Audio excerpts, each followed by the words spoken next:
partner. Uncle Bob knows I want the fight. Do you want the fight? Let's go November, baby.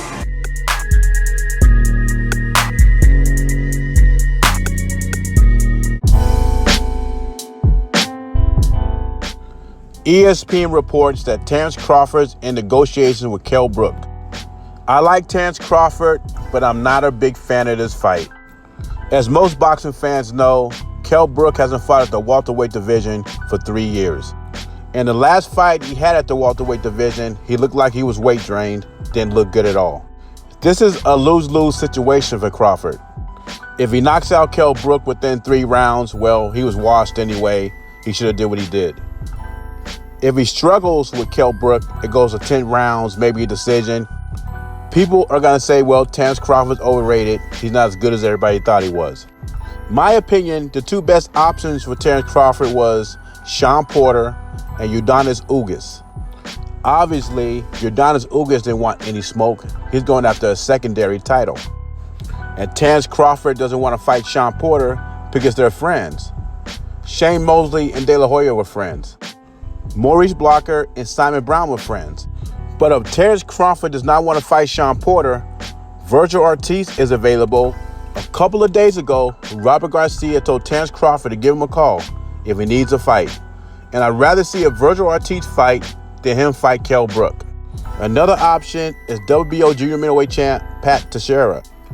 Teixeira's been calling out Terence Crawford and saying if Terence Crawford wants a title shot, he got it. That's the fight that Pat Teixeira wants. And it would be Terence Crawford's 4th division title. Those options are way better than fighting a weight drained Kell Brook, who may be past his prime. I would still send a contract to Keith Thurman even though he's asking for a bogus $10 million.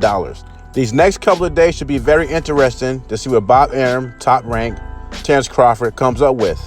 Hope they come up with a better solution than Kell Brook.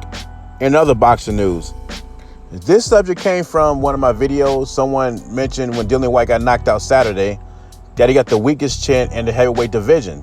And I'm thinking, can we really say that? Because Dillian Whyte faces quality competition, and most of the guys he faced, they could punch.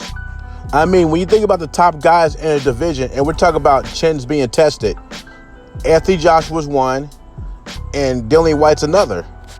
So when someone tells me AJ doesn't have a chin, and I disagree with them, oh, you're just a fanboy.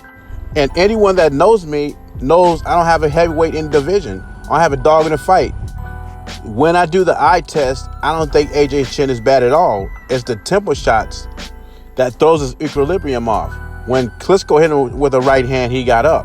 When Dillian Whyte hit him with his left hook, he took it. Now if Pulev knocks him out, Pulev only has 14 knockouts out of 29 fights.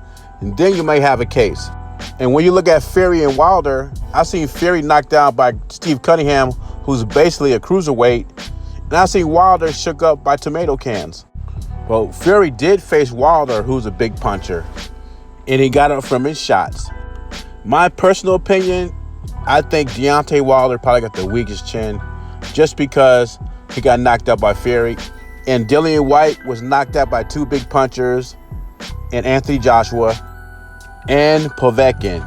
But like I said, it's harder to gauge today because a lot of these fighters don't fight each other.